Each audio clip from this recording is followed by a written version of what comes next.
ಓಂ ಗಣಪತಾಯೇ ನಮಃ. ಶ್ರೀ ಗುರುದೇವ ರುದ್ರಾಯ ನಮಃ. ಎಲ್ರಿಗೂ ನಮಸ್ಕಾರ ಸ್ನೇಹಿತರೆ, ನಾನು ನಿಮ್ಮ ಪ್ರಕಾಶ್. ಸ್ನೇಹಿತರೆ, ಇಂದು ನಾನು ನಿಮಗೆ ವೈರಿ ನಾಶಕ್ಕೆ, ಶತ್ರುವಿನ ನಾಶ ಮಾಡೋದಕ್ಕೆ ಒಂದು ಕಾಳಿ ಭಗವತಿಯ ಮಹಾ ಮೂಲ ಮಂತ್ರವನ್ನು ತಗೊಂಡು ಬಂದಿದ್ದೀನಿ. ಇದನ್ನು ಏನಾದರೂ ನೀವು ಚಾಚೂ ತಪ್ಪದೆ ಈ ಕ್ರಿಯೆಯನ್ನು ನೀವು ಮಾಡಿದ್ದೇ ಆದಲ್ಲಿ ನಿಮಗೆ ಶತ್ರು ಅಂತ ಯಾರ್ಯಾರೂ ಇರೋದಿಲ್ಲ. ಅಷ್ಟು ಬಲಿಷ್ಠಕರವಾಗಿದೆ ಮತ್ತು ಅಷ್ಟೇ ಘೋರವಾಗಿದೆ. ಇದನ್ನು ಹೇಗೆ ಮಾಡೋದು ತಿಳಿಸ್ಕೊಡ್ತೀನಿ. ಅದಕ್ಕೂ ಮುಂಚೆ ನನ್ನ ಚಾನಲನ್ನು ಸಬ್ಸ್ಕ್ರೈಬ್ ಮಾಡಿಲ್ಲ ಅಂದರೆ ಸಬ್ಸ್ಕ್ರೈಬ್ ಮಾಡಿ, ಲೈಕ್ ಮಾಡಿ, ಶೇರ್ ಮಾಡಿ. ಹಾಗೆ ಪಕ್ಕದಲ್ಲೇ ಕಾಣ್ತಾ ಇರೋ ಬೆಲ್ ಐಕಾನ್ ಬಟನ್ ಪ್ರೆಸ್ ಮಾಡೋದನ್ನ ಮರಿಬೇಡಿ. ಏಕೆ ಅಂದರೆ ಮುಂದೆ ನಾನು ಏನು ವೀಡಿಯೋಸ್ ಬಿಡ್ತೀನೋ ಅದು ಎಲ್ಲರಿಗಿಂತ ಮುಂಚೆ ನಿಮಗೆ ಬಂದು ಸೇರುತ್ತೆ. ಸ್ನೇಹಿತರೆ, ಬನ್ನಿ ಇದರ ವಿಧಿ ವಿಧಾನ ತಿಳ್ಕೊಳ್ಳೋಣ. ಮೊದಲಿಗೆ ಯಾರು ಶತ್ರುಗಳು ತುಂಬ ಕಿರಿಕಿರಿ ಮಾಡ್ತಾ ಇರ್ತಾರೋ, ತುಂಬ ಟಾರ್ಚರ್ ಕೊಡ್ತಾ ಇರ್ತಾರೋ ಅಂಥ ಶತ್ರುಗಳಿಗೆ ಇದು ರಾಮಬಾಣ. ಈಗ ಆಫೀಸ್ನಲ್ಲಿ ತುಂಬ ಜನ ಶತ್ರುಗಳಿರ್ತಾರೆ, ಮನೆಯಲ್ಲಿ ಶತ್ರುಗಳಿರ್ತಾರೆ, ಹಿತಶತ್ರುಗಳಿರ್ತಾರೆ, ಅಕ್ಕಪಕ್ಕದಲ್ಲಿರ್ತಾರೆ, ಜೊತೆಲೇ ಇರ್ತಾರೆ, ಒಂದೇ ತಟ್ಟೆಲಿ ಅನ್ನ ತಿಂತಾ ಇರ್ತಾರೆ. ಅವರು ನಾವು ಬೆಳೀತಾ ಇದ್ದರೆ ನಾವು ಬೆಳೆಯೋದನ್ನು ಸಹಿಸೋದಿಲ್ಲ. ಹೇಗಾದರೂ ಸರಿ ಇವನ್ನ ಹಾಳು ಮಾಡಬೇಕು, ಇವರನ್ನು ಹಾಳು ಮಾಡಬೇಕು, ಇವರು ನನ್ನ ಮುಂದೆ ಉದ್ಧಾರ ಆಗಬಾರ್ದು ಅಂತ ತುಂಬ ಪ್ರಯತ್ನಗಳು ಪಡ್ತಾ ಇರ್ತಾರೆ. ಏನು ಪ್ರಯತ್ನ? ಆ ದೇವ್ರಿಗೆ ಹೋಗೋದು, ಈ ದೇವ್ರಿಗೆ ಹೋಗೋದು, ಅಲ್ಲಿ ಮಾಟ ಮಂತ್ರ, ಇಲ್ಲಿ ಮಾಟ ಮಂತ್ರ, ಯಥಾ ಸುಮ್ಮನೆ ಮಾಡಿಸ್ತಾ ಇರೋದು.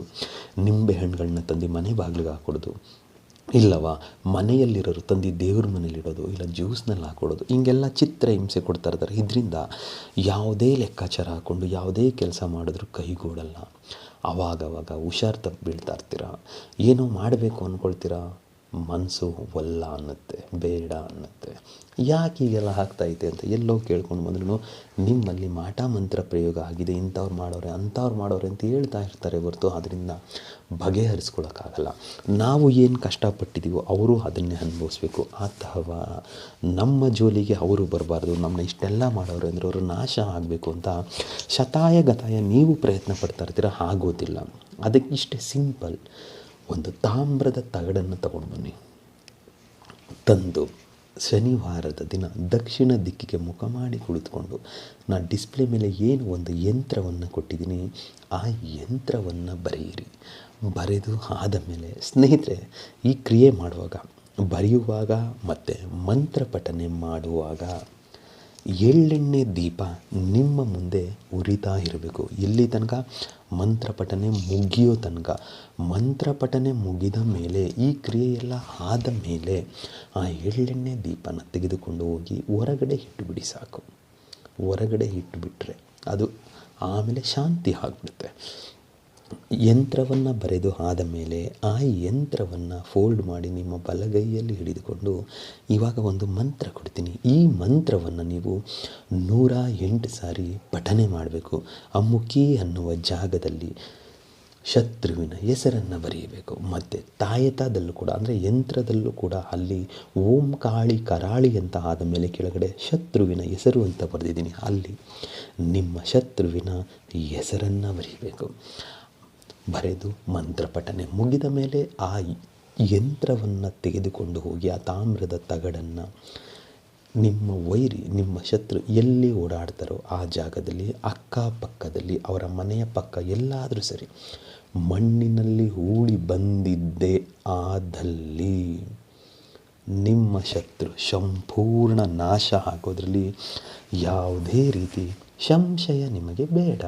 ಅದಕ್ಕೆ ಮಂತ್ರ ಹೀಗಿದೆ: ಓಂ ನಮೋ ಭಗವತಿ ಕಾಳಿ ಕರಾಳಿ ಮಹಾರುದ್ರಕಾಳಿ ರುಂಡ ಮುಂಡ ಚಂಡ ಚಾಮುಂಡೇಶ್ವರಿ ಅಮ್ಮುಕಿ ಸಂಹಾರಿಣಿ ಕಾಳಿ ಮಹಾಕಾಳಿ ಶಸ್ತ್ರ ಹಸ್ತಕಾಳಿ ಓಂ ರೀಂ ಇರ್ರೀಂ ಕ್ಲೀಂ ಫಟ್ ಸ್ವಾಹ. ಮಂತ್ರ ಇನ್ನೊಮ್ಮೆ ಹೇಳ್ತೀನಿ ನೋಡಿ ಸ್ನೇಹಿತರೆ: ಓಂ ನಮೋ ಭಗವತಿ ಕಾಳಿ ಕರಾಳಿ ಮಹಾರುದ್ರಕಾಳಿ ರುಂಡ ಮುಂಡ ಚಂಡ ಚಾಮುಂಡೇಶ್ವರಿ ಅಮುಕಿ ಸಂಹಾರಿಣಿ ಕಾಳಿ ಮಹಾಕಾಳಿ ಶಸ್ತ್ರ ಹಸ್ತಕಾಳಿ ಓಂ ರೀಂ ಇರ್ರೀಂ ಕ್ಲೀಂ ಫಟ್ ಸ್ವಾಹ. ಈ ಮಂತ್ರವನ್ನು 108 ಸಾರಿ ಪಠನೆ ಮಾಡಬೇಕಾಗುತ್ತೆ. ಮಾಡಿ ಅದನ್ನು ಮಾಡಿದ್ದೇ ಆದಲ್ಲಿ ಖಂಡಿತ ನಿಮ್ಮ ಶತ್ರು ನಾಶ ಆಗ್ತಾರೆ.